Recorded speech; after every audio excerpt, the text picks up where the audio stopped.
नमस्ते, Ram Ram, good morning सभी को। ये वीडियो होने वाली है एसआरटी से रिलेटेड। इस वीडियो में एसआरटी के 20 क्वेश्चन होने वाले हैं।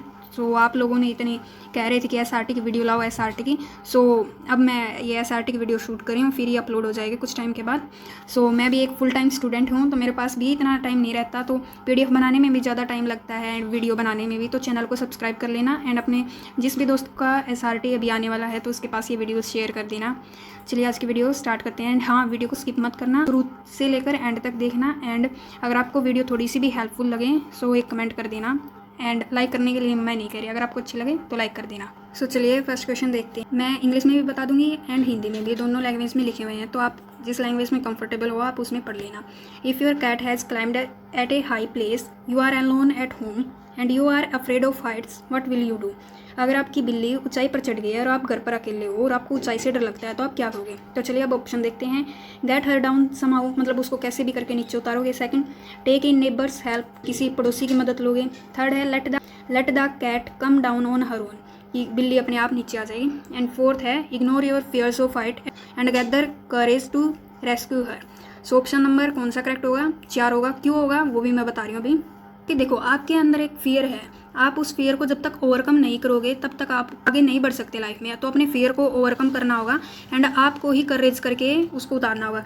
मेनली एसआरटी क्वेश्चन में आपको खुद को as a good human being show करना है कि जो भी काम करोगे आप खुद करोगे, किसी ऊपर पड़ोसी के या किसी और के, या फिर उसको अपने आप उसके ऊपर नहीं डालोगे। जब आपके ऊपर रिस्पॉन्सिबिलिटी है तो ये काम आप खुद करोगे। समझ में आया कि ये ऑप्शन क्यों होगा? मुझे इतनी एक्सप्लेनेशन देनी आती है, मैं ज़्यादा कोई टीचर वगैरह तो हूँ नहीं कि आपको पूरा एक्सप्लेन करूँ, लेकिन मेरी तरफ से जितना होगा मैं आपको उतना समझा दूँगी। ठीक है, अब नेक्स्ट क्वेश्चन की बात करते हैं। आप अब हिंदी में भी देख सकते हो क्वेश्चन। ऑप्शन नंबर 4 सही होगा, क्योंकि आपका करेज, सेल्फ रिलायंस एंड जो ओवरकम होता है आपके फियर्स। अगर आप एयरफोर्स में ही चले जाओ और आपको हाइट का फियर हो तो आपका हाइट का फियर निकल जाएगा वहाँ पर। ठीक है, वहाँ पे ऐसे नहीं रहने देंगे कि आपका फियर है तो कोई और कर लेगा, कोई और करना तो आपको खुद को पड़ेगा। तो अब नेक्स्ट क्वेश्चन देखते हैं। तो नेक्स्ट क्वेश्चन है, if you are busy with important office work and you have to pick up your child from school and it is now his departure time from school, what will you do? कि आप एक किसी important office के काम में busy हो और आपको अपने बच्चे को स्कूल से पिकअप करना है एंड ये अब उसके स्कूल का पिक करने का टाइम हो गया, लाइक अप्रोक्स 2 या 3 बज गए होंगे, जैसे बच्चों की छुट्टी होती है, आपको पता है। आप क्या करोगे? ऑप्शन पढ़ते हैं पहले, क्योंकि इनमें आपको ऑप्शन देख के ही उत्तर देना है, खुद ऐसे उत्तर नहीं बनाना कि ये एनडीए का एसएसबी नहीं है कि आपको बस लाइन लिखनी है। आपको 4 ऑप्शन किस लिए दिए गए हैं? क्योंकि इनमें से आपको एक चूज़ करना है, इसलिए दिए गए होंगे, नहीं तो वो ऑप्शन क्यों देते? सीधे आप खुद आंसर लिख देते। ऑप्शन के अनुसार आपको आंसर देना होता है। फर्स्ट ऑप्शन है work is important so you will focus on that. अच्छा, काम इंपॉर्टेंट है तो आप उस पर फोकस करोगे। Second option, leave your work unfinished and go to pick up the child, अपने काम को अधूरा छोड़कर बच्चे को पिक करने जाओगे। थर्ड है call a neighbour politely explain your situation and request them to pick up your child from school, कि अपने नेबर को फ़ोन करोगे, उनको अपनी सिचुएशन है वो पोलाइटली यानी हिंदी में विनम्रतापूर्ण उसको एक्सप्लेन करोगे एंड उनसे रिक्वेस्ट करोगे कि अपने मतलब जो आपका चाइल्ड है उसको वो पिक कर ले। एंड लास्ट है call the school principal and request them to keep the child safe there until your office work is finished. यहाँ पे देखो, ये 2 ऑप्शन आपको सिमिलर लग रहे होंगे, आप कौन सा चूज़ करोगे मुझे कमेंट में बताना। एंड इसका राइट आंसर है ऑप्शन नंबर 3, क्योंकि आप पहले अपने नेबर को फ़ोन करोगे। अगर आपका नेबर मना कर देता है उसको लाने से आपके चाइल्ड को, तब ही आप स्कूल के प्रिंसिपल को फ़ोन करोगे, क्योंकि प्रिंसिपल एंड जो टीचर्स जो स्टाफ वगैरह होता है वो पहले ही निकल जाता है स्कूल से, कोई भी लास्ट तक स्कूल में नहीं रुकता है। इसलिए आप अपने नेबर को फ़ोन करोगे, क्योंकि आप अपने नेबर को जानते हो, आप आपके बच्चे को भी जानते हैं, तो आपका बच्चा उनके साथ आने में सेफ भी फील करेगा। तो समझ में आया इसका ऑप्शन नंबर 3 क्यों होगा? अब नेक्स्ट क्वेश्चन देखते हैं। ये हिंदी में भी देख लेना आप, अगर किसी को हिंदी में पढ़ना है। एंड ये रही इसकी एक्सप्लेनेशन। ठीक है, समझ में आ गया होगा आई होप आपको। अब नेक्स्ट क्वेश्चन देखते हैं। An elderly lady aunty had set on your reserve train seat, what will you do now? ये क्वेश्चन मैंने पिछली वीडियो में बताया था आपको। ऑप्शन देखते हैं। Push her and force her to get up, take a deep breath, push her and scream at her, push her with your heavy bag and shout at her to stand up, shout at her and try to her get up. First option में क्या कहा गया कि आप उनको धक्का मारोगे और सीट से उठाओगे। ऑप्शन में भी यही कहा गया कि आप धक्का मारोगे और उन पर चिल्लाओगे। थर्ड ऑप्शन में भी यही कहा गया है कि आप धक्का मारोगे और उनको चिल्लाओगे एंड लास्ट में चिल्लाओगे और उनको उठाने की कोशिश करोगे। तो ऑप्शन नंबर 4 इज मैं क्या कह रही थी, ऑप्शन नंबर 4 करेक्ट होगा। कैसे होगा ये भी मैं बता देती हूँ। उन पर चिल्लाएंगे और उनको उठाने की कोशिश करेंगे, क्योंकि ऑप्शन नंबर 1, 2, 3 फिजिकल असोल्ट है। पिछली वीडियो में भी बताया था कि उनको हार्म करने की बात है। एसआरटी में आपको किसी को परेशान नहीं करना, किसी को दुखी नहीं करना, आप खुद दुखी हो सकते हो, खुद परेशान हो सकते हो, लेकिन दूसरों को नहीं करना। तो इसमें ऑप्शन नंबर 4 करेक्ट होगा। ये मेरे हिसाब से इतना ज़्यादा हार्ड नहीं था, आपको समझ में आ गया होगा। अब नेक्स्ट क्वेश्चन देखते हैं। कोई एक्सप्लेनेशन देखनी हो तो देख लेना, मैंने नीचे लिख दिया है इंग्लिश में भी। सो एक girl has appeared UPSC for 3 attempt and her financial condition is not good. See, देखो एक लड़की ने यूपीएससी के 3 अटैम्प्ट दे दिए हैं और उसकी फाइनेंशियल कंडीशन उसके फैमिली में जो आप ये समझ लो कि उसमें इनकम अच्छी नहीं है या फिर पैसे नहीं है उनके पास, उनके फैमिली में। एंड सी, क्या करेगी वो? कीप ट्राइंग, कोशिश करती रहेगी। Try to give other exam too, दूसरे एग्जाम भी देगी। See, her preparation is good, she will do this time. And last है blame UPSC for setting paper hard. So देखो, फर्स्ट में कीप ट्राइंग, अगर उसकी कंडीशन अच्छी नहीं है और वो पेपर की ही तैयारी करती रहेगी तो फाइनेंशियल कंडीशन और ज़्यादा डाउन हो जाएगी उनकी। एंड सेकंड में try to give her other exam too, ये थोड़ा ठीक लग रहा है। नेक्स्ट पढ़ते हैं। Her preparation is good, she will do this time, कि उसकी प्रिपरेशन अच्छी है, वो इस टाइम कर लेगी। कि पिछले 3 अटैम्प्ट से नहीं हुआ, क्या पता हो जाए। 50% चांस है कि हो जाए, 50% चांस है कि नहीं हो जाए। इसमें ना की भी तो बात आ रही है, लेकिन वो दूसरे एग्जाम देगी। अगर उसकी यूपीएससी की प्रिपरेशन अच्छी है तो वो दूसरे एग्जाम आराम से क्लियर कर सकती है। आप ये रियल लाइफ में सोचो, अगर कोई बच्चा यूपीएससी की तैयारी करता है तो वो एसएससी आराम से क्लियर कर सकता है। जो एसएससी की तैयारी करता है वो एयरफोर्स वाई ग्रुप आराम से क्लियर कर सकता है। समझ में आई आपको बात? तो वो दूसरे एग्जाम भी देगी कि किसी में उसका सिलेक्शन हो जाए। एंड लास्ट है blame UPSC for setting paper hard. So वो यूपीएससी को ब्लेम थोड़ी ना करेगी, क्योंकि यूपीएससी में आई गेस 959 इतने कुछ स्टूडेंट का सिलेक्शन हुआ है। फॉर्म तो 10 लाख के अप्रोक्स आते हैं, इसमें शायद इतने बच्चे तैयारी करते हैं, तो सभी का क्यों नहीं हुआ सिलेक्शन? क्या इन बच्चों का कुछ खास था? इनका सिलेक्शन क्यों हो गया फिर अगर पेपर हार्ड था तो? सो यही बात आपके एसआरटी के अंदर भी आती है। आपने कहा था कि एसआरटी में आंसर की चेक करवाएंगे, ये करवाएंगे, तो बच्चों का सिलेक्शन हुआ है ना, कुछ का नहीं हुआ, कुछ का तो हुआ है ना, उनका कैसे हो गया अगर वो हार्ड था तो ये बात सोचने की है। ऑप्शन नंबर होगा बी सही। हिंदी में आप देख लेना। ये एक बात याद आ गई, ये जो पेपर वगैरह लीक होते हैं आपके नीट के, एसएससी जीडी के वगैरह के, कोई यूपीएससी का सिलेबस लीक करके दिखा दो बस। सिलेबस ही लीक नहीं हो रहा, यूपीएससी का पेपर तो दूर की बात है। सब नेक्स्ट क्वेश्चन देखते हैं। तो ये आ गया वो नेगेटिव वाला question. So a girl scored less mark in her math exam, she will, कि एक लड़की के मैथ के एग्जाम में कम नंबर आए हैं, वो क्या करेगी? कक्षा के सामने चिल्लाएगी एंड फ्रस्ट्रेटेड हो जाएगी, मतलब हताश हो जाएगी। सेकंड है टीचर के साथ बहस करेगी और जो गलत प्रश्न है, रॉन्ग क्वेश्चन है, उसके बारे में सवाल करेगी। थर्ड है go to washroom and cry, washroom में जाकर रोएगी। Leave the answer key and get out of the class. So इसका आंसर आप कमेंट में बताना मुझे। मोस्टली लोग डी टिक करेंगे, सो इसका ऑप्शन होगा बी। क्वारल, यहाँ झगड़ा करने का मतलब है कि आपको पता होगा right to information RTI act होता है। लाइक हमें बहुत ज़्यादा फंडामेंटल राइट्स के बारे में आपको पता होगा। हमारे खुद के कुछ अधिकार हैं, लाइक राइट टू लाइफ, ये वाले अधिकार होते हैं। ये हमारा मतलब एक मोरल, लाइक क्या कहूँ मैं, ये हमारा एक मोरल राइट है कि रॉन्ग के बारे में क्वेश्चन करना। अगर आपके साथ कुछ गलत होता है आप उसके बारे में सवाल नहीं करोगे या फिर वहाँ से निकल जाओगे। लीव द आंसर की, ये थोड़ा साहस को नहीं दिखा रहा कि आपके अंदर करेज नहीं है, कॉन्फिडेंस नहीं है। इसमें क्वारल का मतलब ये मत समझना कि आप झगड़ा, टीचर के साथ बहस करना कि मेरा ये क्वेश्चन गलत क्यों है, गलत है तो इसके आंसर की दिखाओ। लाइक आप कह रहे थे ना एसआरटी के क्वेश्चन जो गलत हुए हैं उनकी आंसर की दिखाओ, तो सेम एज इट इज़ इसका आंसर बी होगा। बाकी कुछ लोग डी टिक करेंगे। सो सभी के लॉजिकल थिंकिंग पावर अलग होती है, सब अलग तरीके से सोचते हैं, तो जिस तरह की आपकी सोच है उस तरह के आप आंसर दोगे एसआरटी में, ठीक है। इनमें ऐसा कुछ नहीं है कि आप ये क्वेश्चन रट जाओगे तो ये आ जाएंगे, बस इसमें आपके सोचने की पावर पे ज़्यादा फोकस किया जाता है। तो नेक्स्ट क्वेश्चन देखते हैं, question number 6। Women sees a pick pocketer has robbed an old man purse, she will, कि एक औरत ने देखा कि एक जेब कतरे ने एक आदमी का पर्स चुरा लिया है, वो क्या करेगी? अलर्ट द ओल्ड मैन, बूढ़े आदमी को अलर्ट कर देगी। Second B checks that he is fine और नॉट, ये देखेगी कि वो सही है या नहीं। एंड थर्ड है alert the citizen that there is a thief, कि सिटीजन को अलर्ट कर देगी कि यहाँ एक चोर है। एंड लास्ट है catch the thief and give him to the police. मैंने पिछले क्वेश्चन में क्या बताया था, जो भी रिस्पॉन्सिबिलिटी हो, कोई भी रिस्पॉन्सिबिलिटी आपको खुद लेना है। आपको ये नहीं सोचना कि ये कर देगा, वो कर देगा, पड़ोसी कर देगा, ये कर देगा, ये लोग कर देंगे। बिलीव इन योर सेल्फ, आपको खुद को पोर्ट्रे करना है। समझ में आया कि ये क्वेश्चन आपसे पूछा क्यों गया है? अगर वो ही कर देगा तो उससे नहीं पूछा जाता ये क्वेश्चन, इसमें आपसे क्वेश्चन पूछा गया है तो आप ही रिस्पॉन्सिबल हो, ठीक है। हर क्वेश्चन में ये बात सोच के रखना कि मैं ही रिस्पॉन्सिबल हूँ, कोई दूसरा इस काम को क्यों करे। जब तुम ये रियल लाइफ में अप्लाई नहीं करते बट यहाँ पे एसआरटी में आपको करना होगा।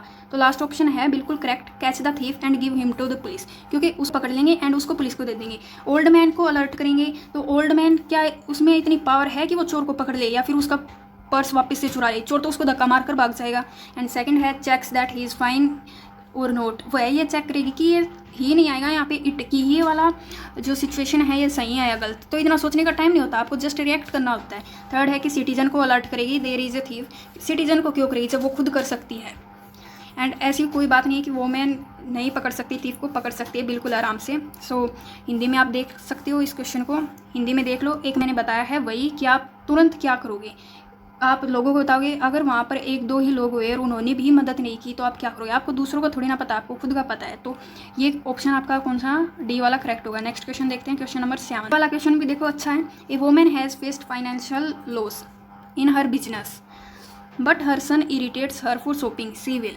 देखो उसका बिजनेस है उसमें लॉस हो गया, उसको पैसे की कमी आ गई। सो उसका जो लड़का है वो उसको इरिटेट कर रहा है कि शॉपिंग के लिए ले चलो, तो वो क्या करेगी, बच्चे पर चिल्लाएगी, cry in front of her husband and tell him to take care of his child for a while, कि अपने हस्बैंड के सामने रोएगी और उसको बताएगी कि वो बच्चे का देखभाल करे। Avoid the child because she is frustrated, ignore the child because she is irritated.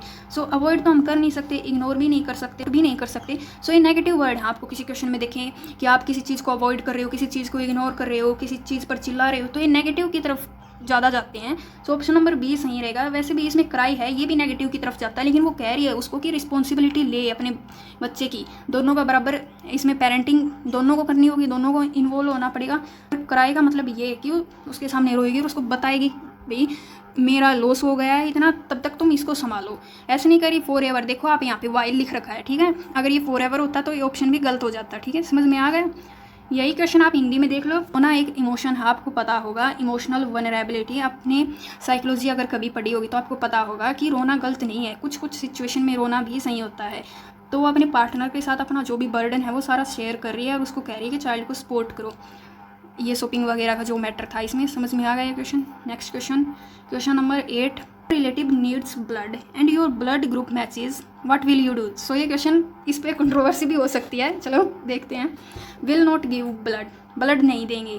Second है will give it but remain in doubt, दे देंगे लेकिन है ना डाउट में रहेंगे, शंका में रहेंगे। थर्ड है will expect other to do it, कि दूसरों से एक्सपेक्ट करेंगे कि वो ये काम कर दे। लास्ट है will first ask the doctor if you can give blood and if it is appropriate to give then proceed with the process. So मैंने ये क्वेश्चन देखा है एक जगह पे। सो इसका आंसर बताया गया है कि आप अगर आपका ब्लड ग्रुप सेम है तो आप, एक मिनट रुको, तो आपका ये ब्लड ग्रुप सेम है तो आप ब्लड दे दोगे, लेकिन ऐसा नहीं होता। ये कोई छोटा सा प्रोसेस नहीं है। ब्लड ग्रुप मैच करने से 100% क्या आप किसी को ब्लड डोनेट कर सकते हो। आप लोगों में से किसी ने बायोलॉजी पढ़ी होगी तो उसको पता होगा कि ब्लड ग्रुप ऐसे ही डोनेट नहीं किया जा सकता, पहले आपके टेस्ट होते हैं। अगर आपको डायबिटीज़ है, HIV एड्स हैं या फिर और भी कुछ बीमारियां हैं, अगर आपको वो हैं तो आप किसी को ब्लड डोनेट नहीं कर सकते। सो ऐसे ही किसी को ब्लड डोनेट करना ये तो नेग्लिजियंस होगा कि आप बस ऐसे ही मुँह उठाकर किसी को ब्लड डोनेट करोगे। Even if your blood group is same you can't do that in medical guidelines. आप ये सर्च कर सकते हो कहीं पर भी। इसका ऑप्शन डी करेक्ट होगा कि आप पहले डॉक्टर से पूछोगे कि आप ये आपका ब्लड देना सही है क्या, लाइक आपका ब्लड देना सही है क्या, आपका ब्लड ग्रुप तो मैच कर रहा है लेकिन आपके अंदर क्या कोई बीमारी है या फिर कोई HIV एड्स या फिर कोई भी बीमारी है तो आप उसको ब्लड नहीं दे सकते। तब आपको प्रोसेस करना होगा, चाहे वो आपका रिलेटिव हो चाहे वो कुछ भी हो, आप ऐसे ही किसी को ब्लड डोनेट नहीं कर सकते। सो ये सोचने वाला सवाल है। आप जल्दी से मोस्टली लोग ये टिक कर देंगे will give it but remain in doubt, तो डाउट में क्यों रहना, अगर देना ही है तो आपको ब्लड। सो समझ में आया, पहले प्रोसीजर होगी फिर ब्लड डोनेट होगा। ऐसे नहीं कि आप सीधे हॉस्पिटल में गए और मतलब मैं ब्लड डोनेट करना चाहता। तो आई होप आपको ये क्वेश्चन समझ में आया होगा, इसकी एक्सप्लेनेशन भी समझ में आई होगी। हिंदी में भी मैंने बता दिया। मैं साथ दूसरों से उम्मीद क्यों करना है, जब आपके पास आपका ब्लड ग्रुप सेम है तो दूसरों से क्यों एक्सपेक्ट करना। सो समझ में आ गया आपका। मेडिकल सेफ्टी देखो मैंने बताया था, मेडिकल गाइडलाइंस, मेडिकल सेफ्टी, इन सारी चीज़ों को ध्यान में रख के ही ब्लड डोनेट किया जाएगा, ऐसे ही नहीं, ठीक है। अब नेक्स्ट क्वेश्चन देखते हैं कि एक परिस्थिति में ये बताया गया है कि आप एक वर्किंग वूमेन हो और तुम्हारा बच्चा है वो जिद कर रहा है बाहर जाने की, तो आप क्या करोगे। सो इसमें ऑप्शन मैंने चेंज किए हैं, लाइक जिससे मैंने पूछा था उसने यही ऑप्शन बताए थे तो मैंने एज इट इज़ लिख दिए। सो वो सेम क्वेश्चन वही है लेकिन लैंग्वेज चेंज है, आप देख सकते हो। Lock him in A room so that he learn A lesson, कि उसको एक कमरे में बंद कर दोगे ताकि वो एक लेसन सीख सके। Second, cry out in front of husband, अब की बार भी हस्बैंड के सामने रोओगे और उसको कहोगे कि मैनेज करो। थर्ड है कि पहले अपने बच्चे को ये कहोगे कि वो अपना होमवर्क पूरा करे, उसके बाद में ही उसको घुमाने ले जाओगे। लास्ट है scold and beat him up लिखना भूल गई मैं यहाँ पे। सो देखो ऑप्शन नंबर 4 से स्टार्ट करते हैं। बीट का आ गया किसी को फिजिकल असोल्ट करना, किसी को मारना, ये तो नेगेटिव के अंदर गया, तो ये ऑप्शन भी गलत। ऑप्शन नंबर डी भी गया, लॉक इन ए रूम, उसको कमरे में बंद नहीं कर सकते। अब की बार भी आप हस्बैंड के आगे कराई करोगे, अब की बार तो आपका कोई फाइनेंशियल लॉस नहीं हुआ आपके, क्योंकि उसमें क्या कहा गया था कि उसके बिजनेस में लॉस हो गया। आपकी बार बिजनेस में आपका कोई भी लॉस नहीं हुआ, तो आप पहले बच्चे को ये कहोगे कि वो अपना काम पूरा करे, उसके बाद में उसको घुमाने ले जाओगे।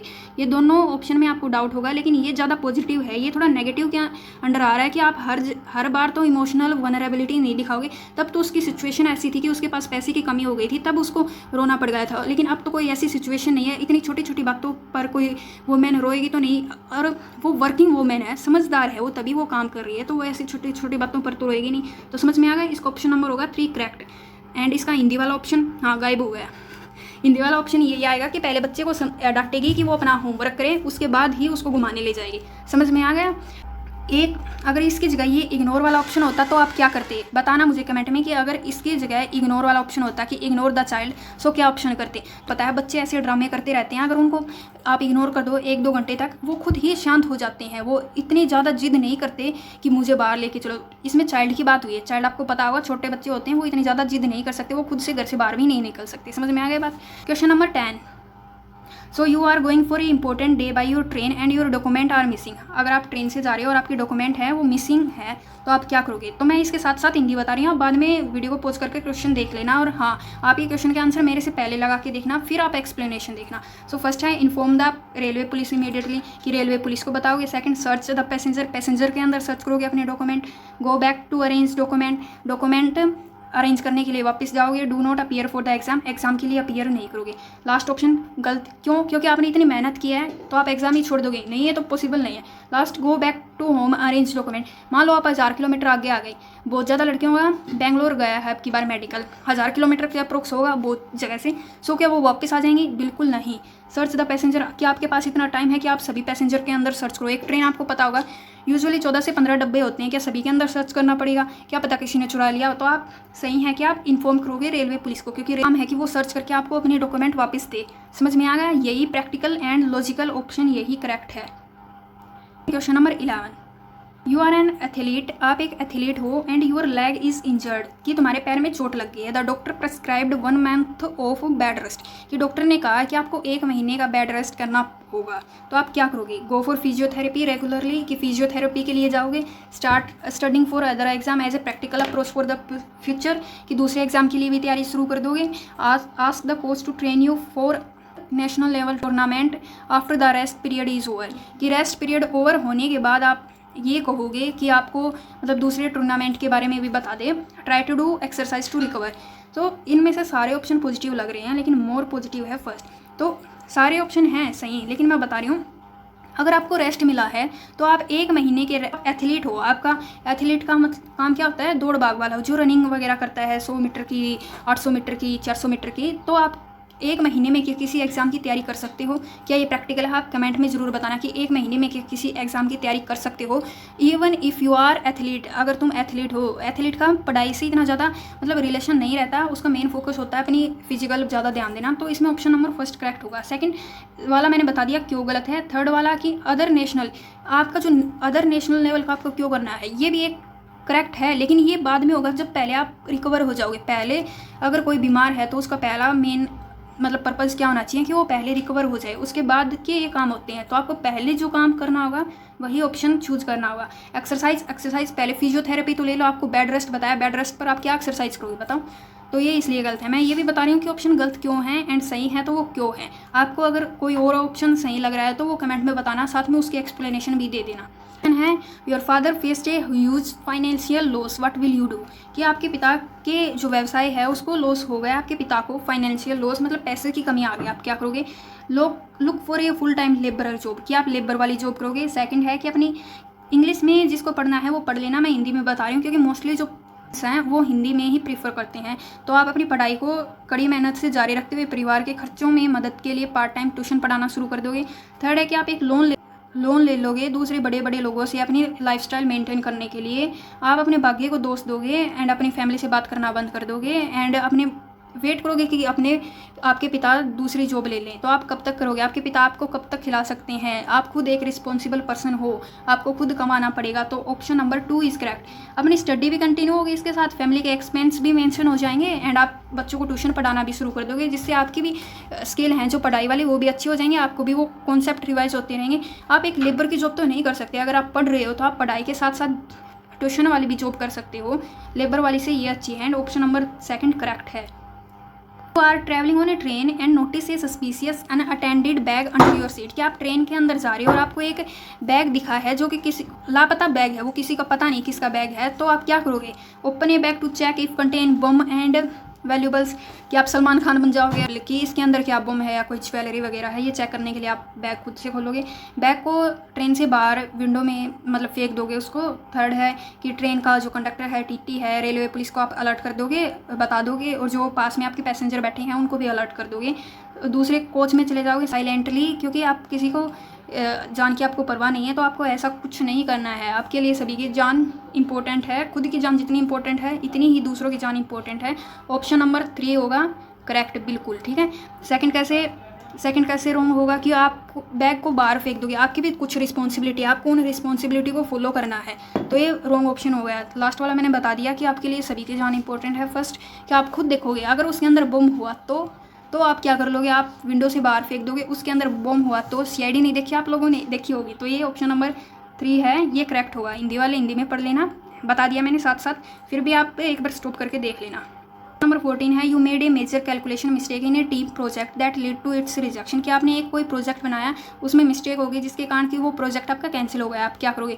Hide the mistake, delete the file and blame other team members. तो एक काम करो, तुम ये ऑप्शन पढ़ लो खुद से, आप ऑप्शन पढ़ लो। अब मैं बता रही हूँ, हाइड करना क्या? किसी चीज़ को छुपाना। सेकंड में देखो, आप कीवर्ड देखो, एक्सेप्ट, रिजाइन, आर्ग्यू क्यों करना है आपको? Argue the evaluator that mistake is minor and should be ignored. Mistake ignore की जा सकती तो आपका रिजेक्शन क्यों होता? समझ में आई ये बात? अवॉइड वाला भी, आर्ग्यू वाला भी सही हो जाता है। अगर आपने कोई गलती की है, नहीं आपने कोई गलती की है तो उसका वो दिखाएं कि भैया आपने ये गलती की है, लेकिन इसमें आपने गलती की है और आप ये कह रहे हो कि इस गलती को इग्नोर कर दो, तो वो इग्नोर नहीं की जा सकती, क्योंकि कितना बड़ा वो प्रोजेक्ट था और वो आपसे हो गया, तो फिर आपको कंपनी को भी लॉस होगा। सेकंड है रिजाइन। क्यों गिल्ट में क्यों रिजाइन कर दो? अपनी गलती एक्सेप्ट करो ना, तुमसे जो गलती हुई है तुम मान लो उसको। सो ऑप्शन नंबर 2 सही होगा। एक्सेप्ट रिस्पॉन्सिबिलिटी, जो मिस्टेक हुई है उसको एनालाइज करो और उसको दोबारा से रेक्टिफाई करो एंड रीसबमिट, दोबारा से सबमिट करो। जो मिस्टेक हुई है उसको अच्छे से करेक्ट करो एंड दोबारा से उस फाइल को या फिर प्रोजेक्ट को दोबारा से स्टार्ट करो। समझ में आई ये बात? नेक्स्ट क्वेश्चन देखते हैं, क्वेश्चन नंबर 15। सो देखिए क्वेश्चन नंबर 15 कि आप बस से कहाँ जा रहे हो, अपना एग्जाम सेंटर पर जा रहे हो एंड बस के जो ब्रेक हैं वो डाउन हो जाते हैं in the middle of road, कि बस पंचर हो जाती है या फिर बस ख़राब हो जाती है, तो आप क्या करोगे?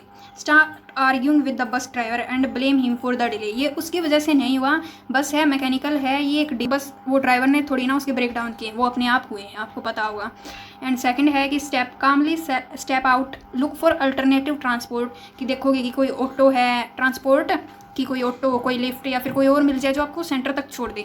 पैनिक करोगे, start crying on the spot, कि है ना वहाँ पे रोने लग जाओगे, मेरा एग्जाम नहीं होगा, अब ये होगा ये होगा ये होगा, ऐसे सोचने लग जाओगे और अपने प्लान कैंसिल कर दोगे। वहाँ जो फुटपाथ है आपका लाइक रोड के साइड में, वहाँ बैठ जाओगे एंड वेट करोगे कि तुम्हारी बस रिपेयर हो जाएगी। जैसे भी आपको पता है आप लोगों ने कम्पिटिटिव एग्जाम दिए होंगे, तो आपका एक फिक्स टाइमिंग होता है कि आपकी एंट्री इतने बजे से इतने बजे तक है।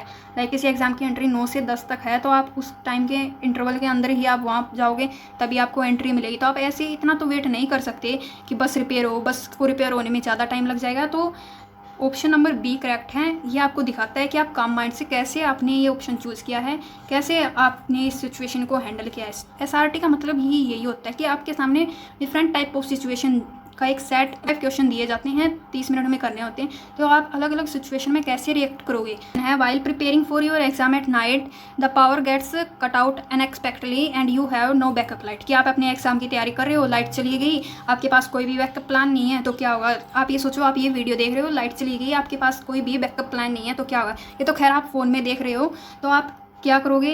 फ़ोन की फ्लैश लाइट यूज़ करोगे अपनी स्टडी के जो भी टॉपिक आपके रह गए वो पूरा करने के लिए। नेक्स्ट है कि अपनी बुक को फेंक दोगे गुस्से में आकर और सो जाओगे। ये तो वही है कि आप सिचुएशन से भाग गए कि मैंने तो बुक रख दी, लाइट आएगी तभी पढ़ूंगा। आप पढ़ सकते हो, आप मोमबत्ती पहले वाले लोग, आपको पता है कहते थे ना कि मोमबत्ती की लाइट में वो पढ़ते थे, तो वैसे यही बात है इसमें भी। And start fighting with your family members के साथ आपको लड़ाई क्यों करनी है, उन्होंने क्या पावर कट की है।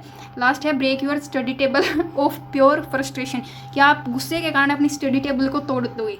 वैसे प्रैक्टिकल नहीं है, आप नहीं तोड़ सकते, इतना तो किसी के अंदर पावर नहीं है कि अपनी स्टडी टेबल को तोड़ दे।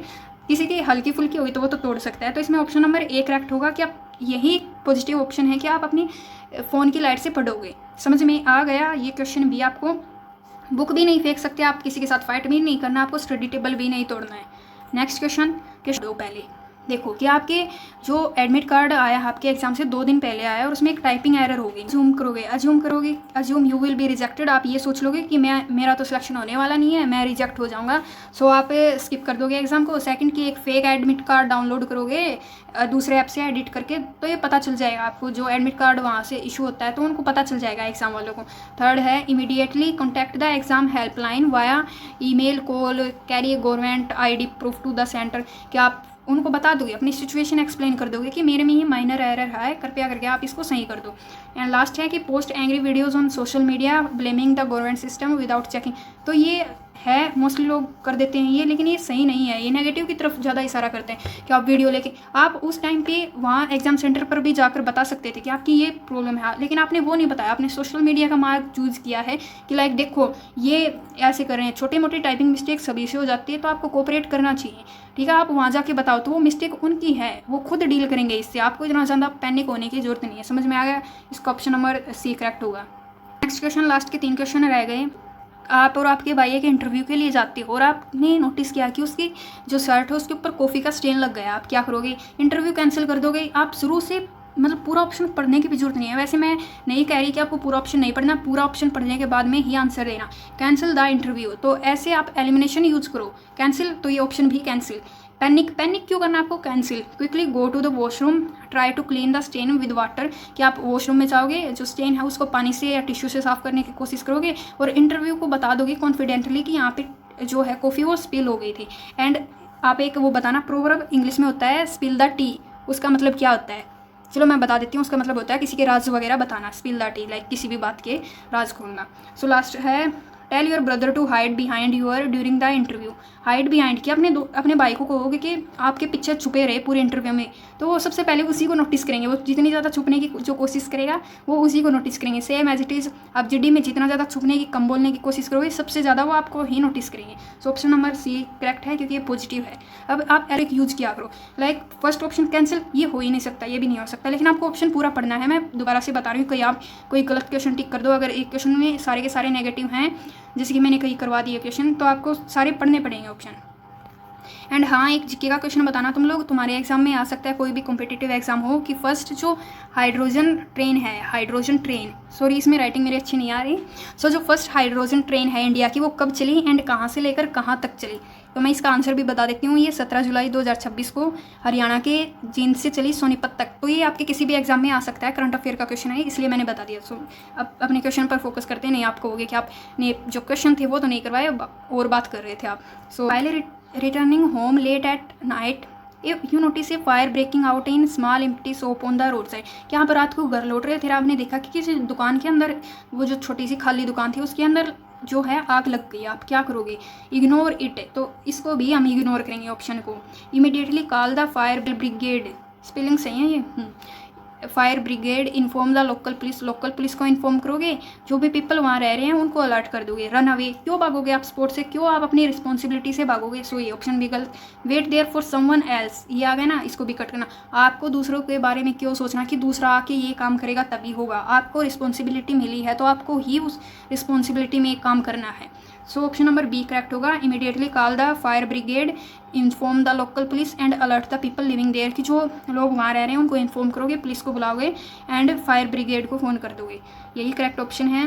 आपका last question, your group leader suddenly falls, कि आपके ग्रुप लीडर है ना वो एकदम से बीमार पड़ जाते हैं, आपका जिस दिन प्रोजेक्ट प्रेजेंटेशन थी उस दिन, तो आपकी टीम है वो अनगाइडेड रह जाती है, लाइक आपको गाइड करने वाला नहीं है कि कैसे कैसे क्या करना है, तो आप क्या करोगे। Inform the management about the leader illness and request to postponed, देखो कीवर्ड मैं हाईलाइट कर रही हूँ। नेक्स्ट में take charge of the situation, encourage distribute the leader part among the members, start arguing आ गया, leave the office, for the day since the main presenter is not available.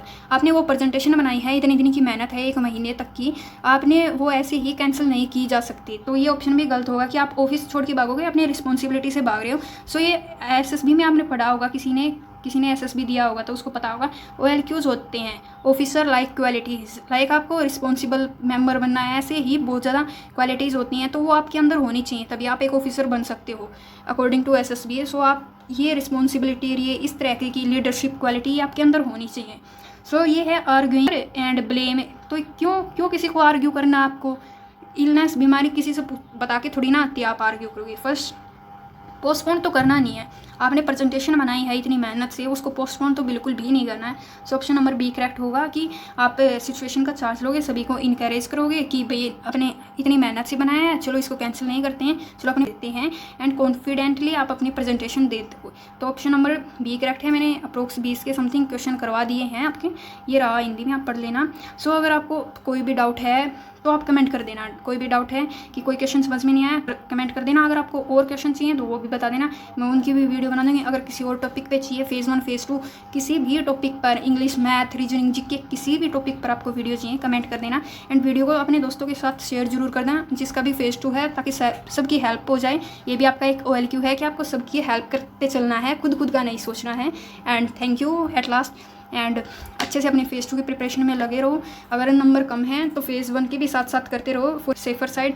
क्या पता आपकी कट ऑफ ज़्यादा चली जाए या नहीं भी जाए तो आपका सिलेक्शन हो जाएगा। ज़्यादा चली जाएगी तो आपके पास ये ऑप्शन होगा कि भी मैंने नेक्स्ट इनटेक की प्रिपरेशन स्टार्ट कर दी थी। आपको कोई भी डाउट हो पूछ लेना। एंड हाँ, आपका फेज़ 2 होने के बाद में कमेंट करके ज़रूर बता देना कि मैंने एक पहले भी वीडियो डाली थी एक ये, तो कमेंट करके ये बता देना कि आपका रिव्यू, आपका एग्ज़ाम कैसा हुआ। मैंने जो भी टिप्स बताई थी फिजिकल से related, SRT, GD, NDA, SRT के क्वेश्चन करवाए हैं, इनमें से आपको थोड़ी सी भी हेल्प हुई हो आपके फेज़ 2 में, तो बस एक कमेंट कर देना कि आपकी इस वीडियो, आपकी ये वाली टिप्स ने मेरी इतनी हेल्प कर दी फेज़ 2 में। बस मेरे लिए ये बहुत ज़्यादा इंपॉर्टेंट। आप सब्सक्राइब करना मत करना आपके ऊपर है, लेकिन बस एक कमेंट जरूर कर देना कि मेरा फेज़ 2 इस तारीख को यहाँ पर था एंड आपकी ये वाली टिप्स मेरे लिए बहुत ज़्यादा हेल्पफुल रही। तो एट लास्ट थैंक यू, अपना ध्यान रखना, फेज़ 2 की प्रिपरेशन करते रहना।